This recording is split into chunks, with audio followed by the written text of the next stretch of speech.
Sobat YPG Kanaan, jumpa lagi dalam Saat Teduh Bareng Yuk di hari Kamis ini tanggal 17 Desember 2020. Tema sati kita hari ini yaitu ganjaran dosa oleh keadilan Allah. Teman-teman yang terkasih, kita telah membaca kisah mengenai kurban persembahan untuk ampunan dosa. Nah, saat ini kita membahas mengenai timbangan dosa. Benarkah bahwa ada dosa ringan, setengah berat, atau dosa berat? Bukankah dosa adalah dosa? Nah, adakah timbangan dosa? Mari kita baca tentang korban penghapusan dosa dalam kitab Imamat 4. Firman Tuhan berbunyi demikian.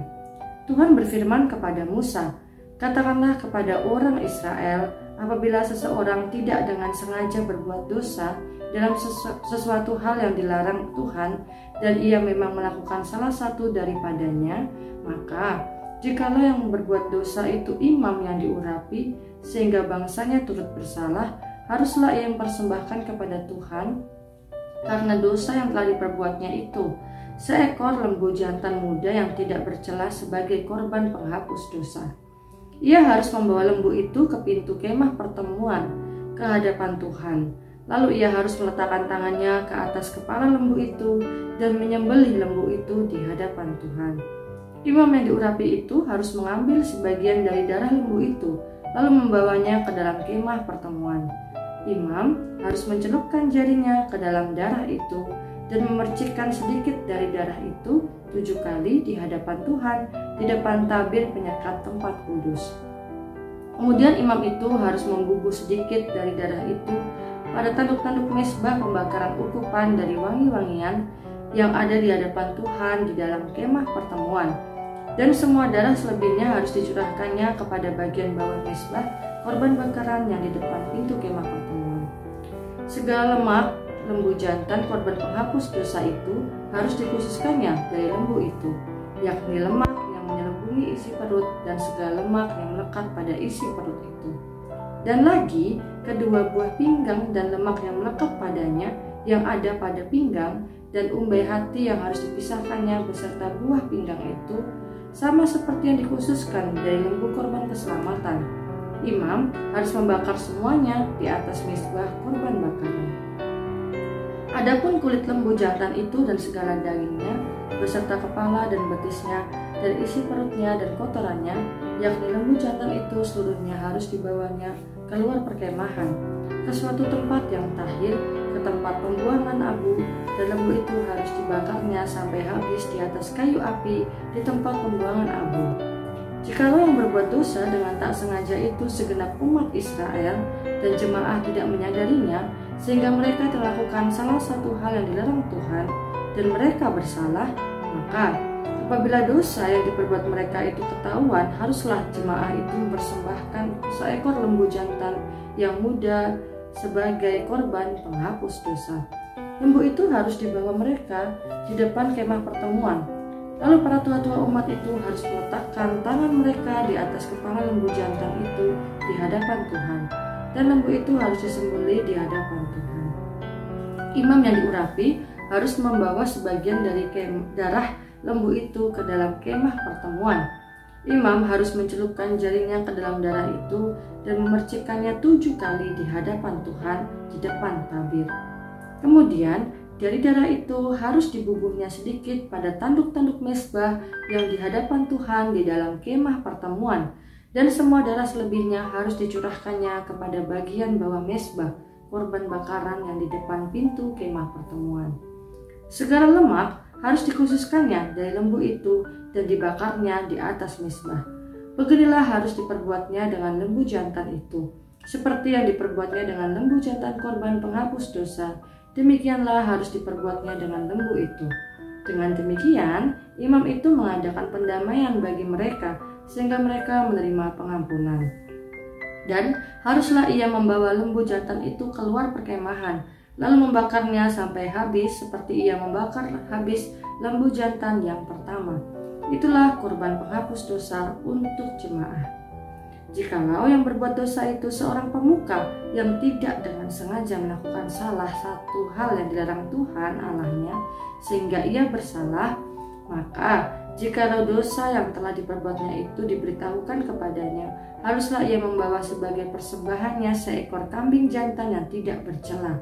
Lalu haruslah ia meletakkan tangannya ke atas kepala kambing itu dan menyembelihnya di tempat yang biasa orang menyembelih korban bakaran di hadapan Tuhan. Itulah korban penghapus dosa. Kemudian haruslah imam mengambil dengan jarinya sedikit dari darah korban penghapus dosa itu, lalu membubuhnya pada tanduk-tanduk mezbah korban bakaran. Darah selebihnya harus dicurahkannya kepada bagian bawah mezbah korban bakaran. Tetapi segala lemak harus dibakarnya di atas mezbah, seperti juga lemak korban keselamatan. Dengan demikian, imam mengadakan pendamaian bagi orang itu karena dosanya, sehingga ia menerima pengampunan. Jikalau yang berbuat dosa dengan tak sengaja itu seorang dari rakyat jelata, dan ia melakukan salah satu hal yang dilarang Tuhan, sehingga ia bersalah, maka jikalau dosa yang telah diperbuatnya itu diberitahukan kepadanya, haruslah ia membawa sebagai persembahannya karena dosa yang telah diperbuatnya itu seekor kambing betina yang tidak bercela. Lalu haruslah ia meletakkan tangannya ke atas kepala korban penghapus dosa dan menyembelih korban itu di tempat korban bakaran. Kemudian imam harus mengambil dengan jarinya sedikit dari darah korban itu, lalu membubuhnya pada tanduk-tanduk mezbah korban bakaran. Semua darah selebihnya haruslah dicurahkannya kepada bagian bawah mezbah. Tetapi segala lemak haruslah dipisahkannya, seperti juga lemak korban keselamatan dipisahkan, lalu haruslah dibakar oleh imam di atas mezbah menjadi bau yang menyenangkan bagi Tuhan. Dengan demikian, imam mengadakan pendamaian bagi orang itu sehingga ia menerima pengampunan.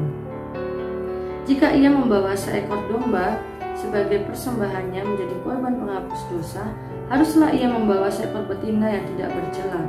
Lalu haruslah ia meletakkan tangannya ke atas kepala korban penghapus dosa itu dan menyembelihnya menjadi korban penghapus dosa di tempat yang biasa orang menyembelih korban bakaran. Kemudian imam harus mengambil dengan jarinya sedikit dari darah korban penghapus dosa itu, lalu membubuhnya pada tanduk-tanduk mezbah korban bakaran. Semua darah selebihnya haruslah dicurahkannya kepada bagian bawah mezbah. Tetapi segala lemak haruslah dipisahkannya, seperti juga lemak domba korban keselamatan dipisahkan. Lalu imam harus membakar semuanya itu di atas mezbah, di atas segala korban api-apian Tuhan. Dengan demikian imam mengadakan pendamaian bagi orang itu karena dosa yang telah diperbuatnya, sehingga ia menerima pengampunan. Teman-teman, Imamat 4 adalah bagian dari kitab Imamat dalam Alkitab Ibrani dan Perjanjian Lama, termasuk dalam kumpulan kitab Taurat yang disusun oleh Musa. Nah, kita telah membaca, teman-teman, ada 35 ayat berisikan peraturan mengenai korban penghapus dosa dan petunjuk bagi para imam dalam pelaksanaan korban penghapus dosa. Kita lihat di pasal 6 ya. Nah, topik-topik Imamat 4 itu ada tentang korban penghapus dosa, perihal jika yang berbuat dosa itu imam, perihal jika yang berbuat dosa itu segenap umat Israel, perihal jika yang berbuat dosa itu seorang pemuka, dan yang terakhir, perihal jika yang berbuat dosa itu seorang dari rakyat jelata. Dalam Perjanjian Lama, Allah memberi aturan demikian. Katakanlah kepada orang Israel, apabila seseorang tidak dengan sengaja berbuat dosa dalam sesuatu hal yang dilarang Tuhan, dan ia memang melakukannya, dan memang ia melakukan salah satu daripadanya, artinya teman-teman, Allah itu menuntut korban penghapus dosa, agar mereka yang berdosa itu karena ketidaktahuan, karena lemah, atau tidak disengaja dapat menerima pengampunan dosa. Nah, korban penebus salah serupa dengan korban penghapus dosa dipakai untuk mereka yang bersalah melakukan dosa atau cedera yang untuknya dapat dibuat restitusi penuh. Nah, di minggu yang akan datang kita akan baca di Imamat 6 ayat 2-6 ya teman-teman. Nah, korban penghapus dosa juga diperlukan untuk upacara pentahiran teman-teman. Tapi dosa-dosa yang dilakukan dengan sengaja pada pihak lain haruslah dihukum mati. Jadi memang ada perlakuan berbeda karena dosanya teman-teman. Ketika imam atau umat berdosa, seekor lembu jantan muda yang sempurnalah yang menjadi kurban. Nah, jika seorang pemuka atau seorang Israel yang berdosa, mereka harus mempersembahkan seekor kambing jantan atau seekor kambing atau domba betina. Jika pendosanya rakyat jelata, teman-teman, ia bisa menyediakan 2 ekor burung tekukur atau merpati. Kalaupun itu sulit disediakan, teman-teman, gantinya adalah 1/10 eva tepung terbaik.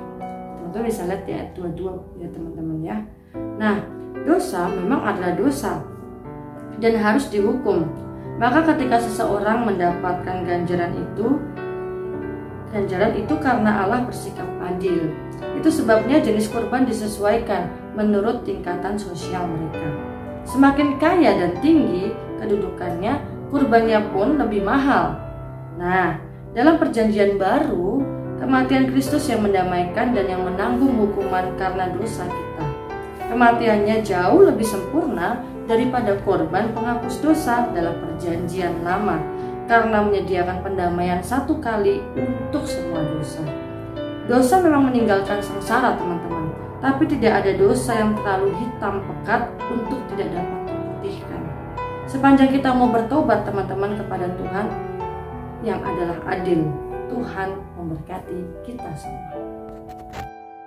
Shalom teman-teman, itulah saat teduh kita pada hari ini.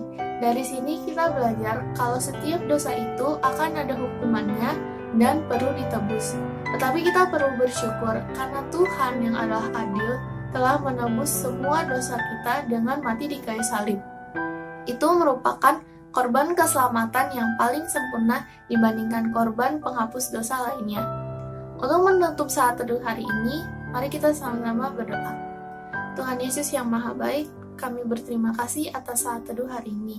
Tuhan, kami bersyukur karena memiliki Allah seperti Engkau yang telah mati di kayu salib untuk menebus dosa-dosa kami. Tuhan, sebentar lagi kami akan melanjutkan aktivitas kami, berkatilah kami Tuhan. Dalam nama Tuhan Yesus, kami berdoa, haleluya, amin. Teman-teman jangan lupa setiap harinya kita akan ada saat teduh bareng lagi di channel ini. Dan bagikan materi saat teduh ini ke teman-teman yang lain supaya lebih banyak orang mendapatkan berkat. Buat kalian yang punya pertanyaan ataupun pergumulan, bisa langsung DM ke Instagram Youth GKI Kanaan. Setiap pertanyaan dan pergumulan kalian akan kita bahas di podcast Youth GKI Kanaan di Spotify. Di bulan Desember ini, menjelang kelahirannya Juru Selamat, ayo kita sama-sama renungan malam setiap harinya di kelompok KTB kita masing-masing. Dan pada hari Sabtu, tanggal 19 Desember, jam 7 malam, akan ada Natal Youth GKI Kanaan. Untuk link Zoom-nya akan dibagikan lewat grup WA ataupun grup lain kalian. Have a blessed day, God bless you. Shalom teman-teman, gak kerasa kita udah memasuki bulan Desember. Dalam rangka menyambut kelahirannya Juru Selamat, ayo kita sama-sama mengikuti Advent 12 Days Before Christmas. Ngapain sih itu? Jadi sesuai dengan namanya 12 Days Before Christmas, selama 12 hari sampai dengan Natal Youth tanggal 19 Desember nanti, kita akan ada renungan malam bersama di kelompok KTB kita masing-masing. Nggak cuma renungan doang, kita juga akan belajar dan bertumbuh di dalam Tuhan Yesus. So guys, tetap setia untuk renungan setiap malamnya dan saat teduh setiap paginya. Thank you all, God bless you. Oke guys, selamat datang di podcast Youth GKI Kanaan yang ke-26. Nah, kali ini kita akan membahas satu tema yang menarik, yaitu mudian. Apa sih mudian itu kok? Apakah mudian itu sama dengan bipolar kok? Tadi kok kan ada ngomong cara menangani mood gitu kan? Iya. Nah, mau nanya dong, kira-kira gimana sih cara kita mengatur mood kita ya kok? Kita harus sadar di dalam kondisi apa aja mood kita ini terganggu. Contohnya, mood Koko akan kacau ketika Koko lapar. Tapi kalau misalkan cara kita untuk menghadapi orang yang mudian itu gimana ya kok? Kitalah yang harusnya menguasai mood kita begitu. Nah, wajar dialami oleh anak-anak muda ya. Tapi Koko kira anak muda Kristen juga harus menampakkan perbedaannya di dalam hal ini.